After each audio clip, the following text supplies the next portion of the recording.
नमस्कार जय हिंद। आपण देखुं दिव्य मीडिया मु दिव्यकांत बारिक। कोरोना महामारी रक्षा पाइबापी घर बाहर को बाहरतु ना। जदि अति आवश्यक हुए ताहले मुहरे मास्क पाखरे सानिटाइजर एवं सोशल डिस्टेंस मेंटेन करंतु। सरकार समस्त कोविड-19 नियम को पालन करंतु एवं निजे सचेतन होगा सहित अन्य को सचेतन करंतु। एपरि कले आमे कोरोना दाउ रक्षा पाई परिबा। आज मोर समस्त सीटी बीडी ओटीटी क्लियर करथिबा छात्र छात्री मानकु एवं अभिभावक एवं जनसाधारण एवं शिक्षाविद मानकु अनुरोध, ओडिशा रे जो 14,379 स्कूल ओडिशा गवर्नमेंट मर्जर बा बंद करिया पई जाउचंती सेमानक विरुद्ध रे आम आदमी पार्टी 18 तारिख 30 गोटी जिल्ला रे 30 गोटी जिल्लापाल ऑफिस सम्मुख रे समान विक्षोभ प्रदर्शन करिवे। देखंतु तांकर ए बैनर।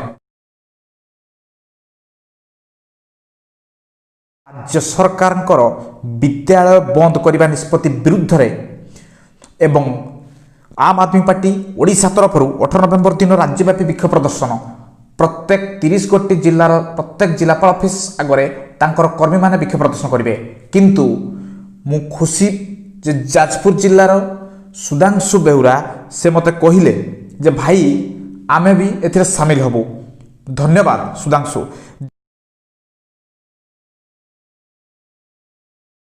आसंता 18/12/2020 बुधवार दिन जाजपुर जिल्ला रे सरकारी स्कूल बंद को विरोध करी जाजपुर जिल्लार कलेक्टर ऑफिस सामने बा जिल्लापाल ऑफिस सम्मुख रे समय 10 घटिकार विक्षोभ बा रैली बा धरना अनुष्ठित होबो। सेथिपई जाजपुर समस्त सीटी बीडी ओटीटी क्लियर करथिबा छात्र छात्री एवं आम आदमी पार्टी प्रत्येक सदस्य एथिरे शामिल हेबे। समस्त को मो तरफ एति अनुरोध, आपण माने कोविड-19 नियम मास्क एवं सोशल डिस्टेंस मेंटेन करंतु एवं आपण माने विक्षोभ बा रैली बा धारणा प्रदर्शन करंतु। आपण माने सरकार समस्त नियम मानि चलंतु।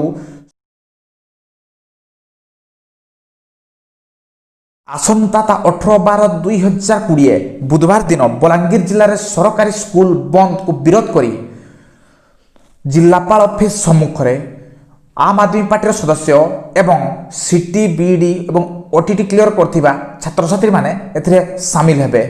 सेथिपई आपण माने बलांगीर युधिष्ठिर मिर्धा को जोगाजोग करंतु। मु सेमानंकु अशेष अशेष धन्यवाद दउची जो माने एथिरे पार्टिसिपेट करचंती। किंतु आपण माने कोविड-19 नियम मानी या करंतु। जदि ए भिडियोटी आपण प्रथम थर देखुछंती आ चैनलटी आपनको भल लागे ताने चैनलटी को सब्सक्राइब करंतु एवं भिडियोटी को लाइक करंतु। जदि भिडियो भल लागे ताने भिडियोटी को बहु मात्रा शेयर करंतु। धन्यवाद।